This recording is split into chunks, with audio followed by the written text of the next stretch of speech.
नेपाल शब्द कहाँबाट र कसरी आयो भन्नेमा यकिन तथ्याङ्क छैन। तर पनि नेपाल हिमालयको काखमा भएका कारण नेपाल नामको उत्पत्ति नेपाल लयबाट भएको विश्वास गरिन्छ। साथै नेपाल शब्द तिब्बती भाषामा नियम पालबाट आएको पनि भन्ने गरिन्छ, जसको अर्थ पवित्र भूमि भन्ने हुन्छ। यसैगरी नेपालमा उल्लेख्य मात्रामा ऊनको उत्पादन हुने र ऊन राख्नलाई तिरपालको प्रयोग गरिन्थ्यो। त्यसैले ऊनको अर्थ नेर तिरपालको अर्थबाट अपभ्रंश भएर पाल बन्यो अनि त्यस पश्चात नेपाल बनेको पनि भन्ने गरिन्छ।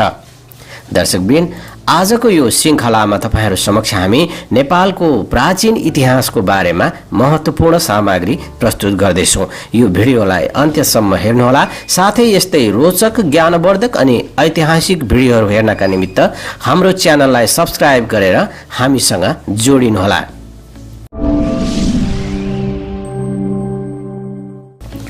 नेपालको प्राचीन समयको कुरा गर्दा नेपाली सभ्यताको इतिहासलाई केलाउँदा यहाँको प्राचीन इतिहास धेरै हदसम्म काल्पनिक र अतिरञ्जित भए पनि मूल कुराहरू भने प्रमाणित भएका छन्।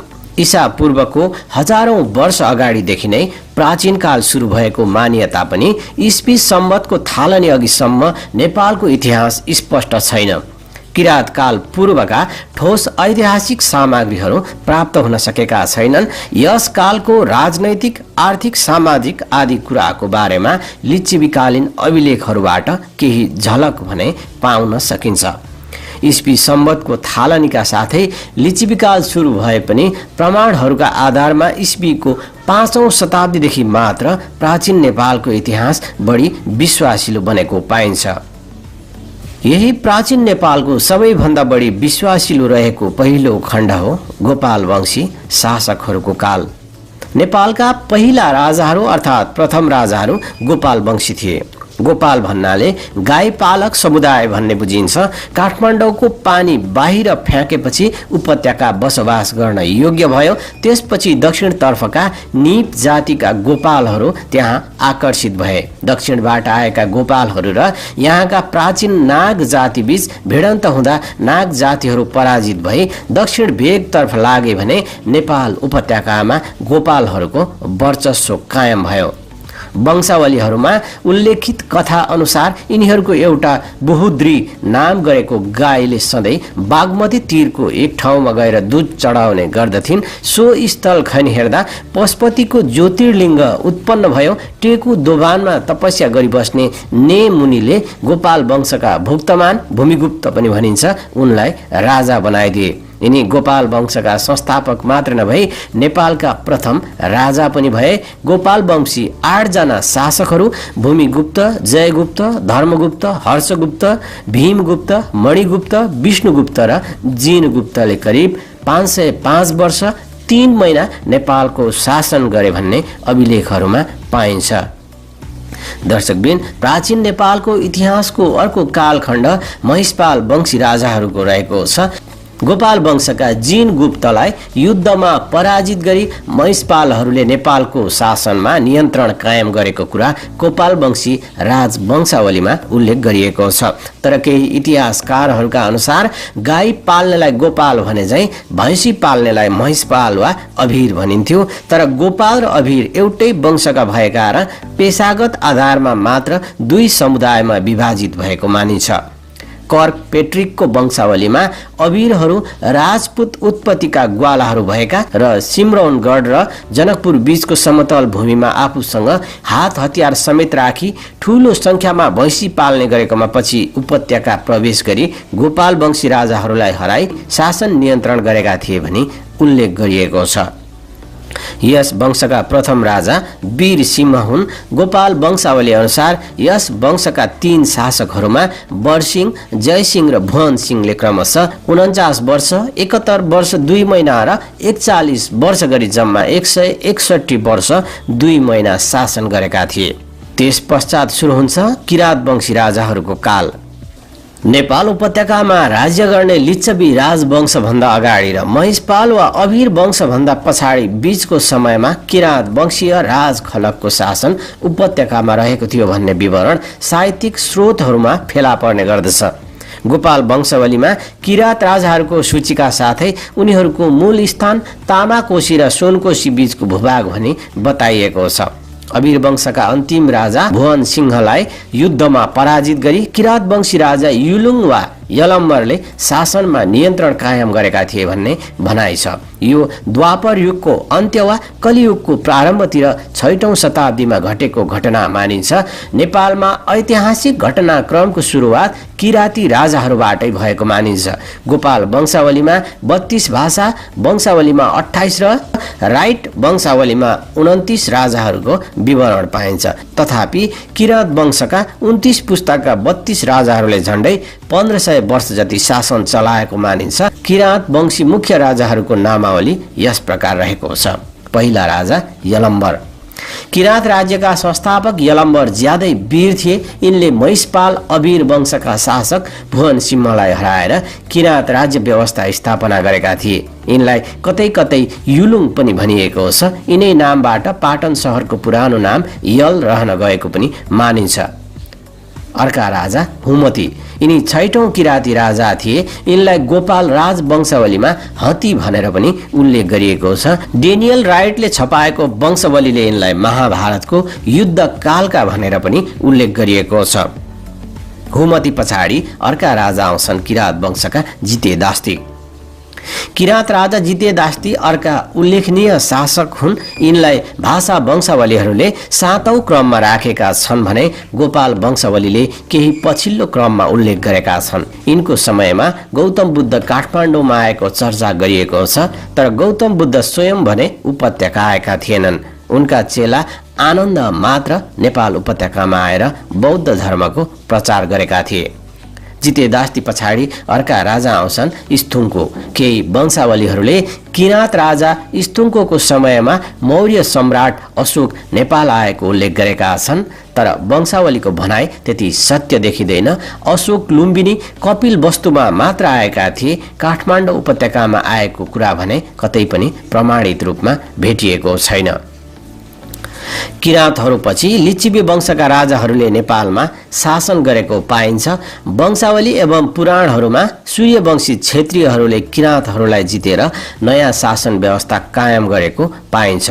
गोपाल राज वंशावलीमा अनि सूर्य वंशको प्रभावले नेपालमा किरात राजालाई जितेर लिच्छवी राजवंश चल्यो भनी लेखिएको छ भने पशुपति पुराणमा पनि किरातहरूलाई बोली वचनले विश्वासमा पारेर तथा युद्धमा परास्त गरेर वैशालीका स्वामी वा पतिहरूले आफ्नो शासन सत्ता कायम गरेको भन्ने उल्लेख पाइन्छ। यसै प्रकारको सन्दर्भ हिमवत्व खण्डमा पनि पाइन्छ, जसमा वैशालीका स्वामीहरूले किरातहरूलाई जितेर नेपालमा शासन सुरु गरेको उल्लेख गरिएको छ। यस प्रकार नेपालमा लिच्छवी शासन व्यवस्थाको थालनी किरातीहरूको अन्त्यपछि लगत्तै सुरु भएको देखा पर्दछ। गोपाल वंशावलीहरूका अनुसार अन्तिम किराती राजा खिगु, भाषा वंशावली अनुसार गालिज, राइट वंशावली अनुसार किरात राजा गस्तीलाई परास्त गरेर वा धपाएर लिच्छवी राजवंशले नेपालमा शासन सुरु गरेको देखिन्छ। लिच्छवी राजवंशको थालनी कुन समयदेखि भयो यसबारे यकिन गर्न भने सकिएको छैन। लिच्छवीहरू नेपालमा आउनुभन्दा अगाडि भारतको मुजफ्फरपुर नगरको बसाड भन्ने वैशालीमा स्वतन्त्र गणतन्त्रात्मक शासन प्रणाली अनुसार शासन चलाउने गर्दथे। त्यो भागमा राजतन्त्रात्मक शासन प्रणाली सुदृढ हुँदै गएको र अजात शत्रुबाट पराजित भई ईसाको प्रथम शताब्दीतिर शरणार्थीका रूपमा लिच्छवीहरू नेपाल प्रवेश गरेको पाइन्छ। वैशालीमा शासन चलाएका लिच्छवीहरूले यहाँका भुरे टाकुरे सामन्त राजाहरूलाई हराई शासनमा कब्जा गर्ने महत्वाकांक्षा प्रदर्शन गरे, तर लिच्छवीहरूको सत्तामा कब्जा त्यति सरल र सहज नभई ठूलो सङ्घर्ष र रक्तपातपूर्ण घटनाबाट मात्र सम्भव भएको थियो। तत्कालीन शासक वर्गप्रति जनताको तीव्र असन्तोष व्याप्त भएको बेलामा जनभावनाको अनुकूल लिच्छवीहरूले जनसङ्घर्षको नेतृत्व गरेका थिए। किरातहरू युद्धमा हारेर पूर्वी भेगमा विस्थापित हुन बाध्य भयो भने केन्द्रमा लिच्छवीहरूको राज्य सत्ता कायम हुन पुग्यो। जनहितलाई बढी स्थान दिने शासन व्यवस्था, संगठित जनजीवन, उन्नत आर्थिक व्यवस्था, शिक्षाको स्तर, आकर्षक कला तथा आदि कुराले गर्दा लिच्छवी काललाई नेपालको इतिहासमा स्वर्णमय युग पनि भनिएको छ। हुन पनि तुलनात्मक दृष्टिले हेर्ने हो भने यो युग सर्वाङ्गीण विकासको युगको रूपमा रहेको देखिन्छ। लिच्छवी शासनकाल अन्तर्गत फेला परेको पहिलो प्रमाणित अभिलेख राजा मानदेवको सन् 464 को चाँगुको अभिलेख हो, जसमा मानदेव भन्दा अगाडिका 3 पुस्ताको विवरण दिएको छ। यसबाहेक लिच्छवी वंशका 8औं शताब्दीतिरका राजा जयदेवको पशुपति अभिलेखमा लिच्छवी राजाहरूको सुरुदेखिकै वंशावली लेखिएको छ, तर यस वंशावलीमा लिच्छवी राजाहरूको नामको सट्टा क्रमाङ्क मात्र लेखिएको पाइन्छ। यस वंशावलीको आधारमा सन् 464 मा चाँगुको अभिलेख स्थापना गर्ने राजा मानदेव लिच्छवी वंशका 39औं राजाको रूपमा देखिन्छन्।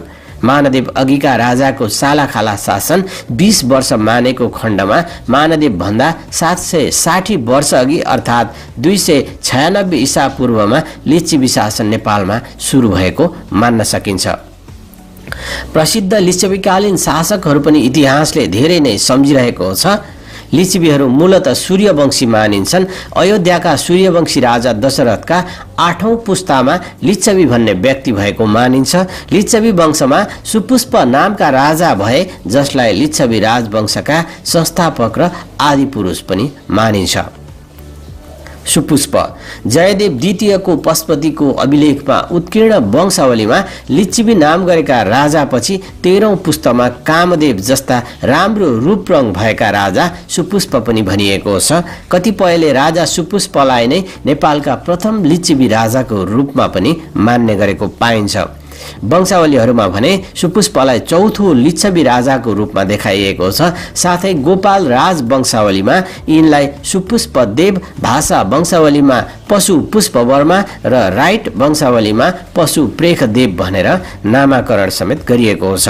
गोपाल राज वंशावलीका अनुसार यिनले नेपालमा वर्ण व्यवस्था कायम गर्नुका साथै पशुपतिको देवल बनाउने, त्यसमा छाना हाल्ने, सहरलाई सुन्दर बनाउने, राज्यमा मर्यादा कायम गर्ने तथा न्यायपूर्वक राजा प्रजाहरूको पालना गर्ने काम गरेका थिए। यसबाहेक यी राजाले पशुपतिमा सुनको छाना हाल्नुका साथै गजुर समेत थपेर अग्लो र भव्य तुल्याएको उल्लेख छ। यसैगरी राजा सुपुष्पले भूमि वा जग्गा सम्बन्धी मर्यादा बाँधेको कुराको उल्लेख गोपाल राज वंशावलीमै पाइन्छ। सुपुष्प पश्चात अर्का राजा आए। मानदेव शासन सञ्चालनमा कुशल मानदेव प्रथमको शासनकालमा आएर नेपाल राज्य अझ व्यवस्थित, विकसित र बलियो बन्यो। शास्त्र जान्ने, जनतालाई आफ्नै परिवार ठान्ने जस्ता राजगुणहरूले युक्त यी राजाले राज्यमा आर्थिक उन्नति र आर्थिक व्यवस्थाद्वारा 41 वर्ष ईसा पूर्व 464 देखि 505 सम्म आफ्नो शासनमा स्थिरता कायम गरे। आफ्नो राज्यमा मुद्राको व्यवस्थाको अतिरिक्त काल विद्या स्रोतको समेत विकास गरे। प्रथम राज दरबार, मानगृह जस्तो भव्य भवन, श्री नामाङ्क र श्री भोगिनी अंकित नेपालको प्रथम मुद्रा यिनै कालमा तयार भएका थिए। यिनैको समयदेखि प्राचीन नेपालको इतिहास पनि बढी स्पष्ट र भरपर्दो भएकाले प्रथम प्रमाणित महाराजा यिनैलाई मानिन्छ। यिनको राज्य पूर्वमा कोशी, पश्चिममा गण्डकी, काली गण्डकी पारी मल्लपुरी र उत्तरमा हिमालयसम्म फैलिएको थियो। अभिलेख र स्वतन्त्र टक आदि कुराहरू मानदेवको पालादेखि पाइएका छन्। चाँगुनारायणको मानदेव नृपको अभिलेख ईसा पूर्व 464 भन्दा मालीगाउँमा प्राप्त जयवर्माको 163औं सम्वतलाई प्राप्त सर्वप्राचीन प्रामाणिक अभिलेख मानिन्छ। यसरी विक्रमको 6औं शताब्दीदेखि नेपालको प्रामाणिक इतिहास प्रारम्भ भएको पाइन्छ। मानदेव पछि महिदेव, वसन्तदेव आदि राजाहरू भए। वसन्तदेव बालक भएकाले मन्त्रीहरू रविगुप्त र क्रमलील शक्तिशाली भए। संयुक्त शासन र फेरबदल छिटो भएकाले ईस्वी सम्वत 536 देखि 545 सम्म राजनैतिक अस्थिरता व्याप्त भएको पाइन्छ। यसपछि भौमगुप्त, गणदेव, गंगादेव र शिवदेव जस्ता भारदारहरू बीच शक्ति सङ्घर्ष जस्तै भयो। शिवदेवले आफ्नो भानिज अंशुवर्माको मद्दतबाट गुप्त प्रभाव बचाए पनि अंशुवर्माको प्रभुत्व बढेर शिवदेव निश्चित बन्न पुगे। फलस्वरूप अंशुवर्मा राजा भए। मन्त्रीले राज्याधिकार लिएको यो पहिलो घटना पनि थियो नेपालको।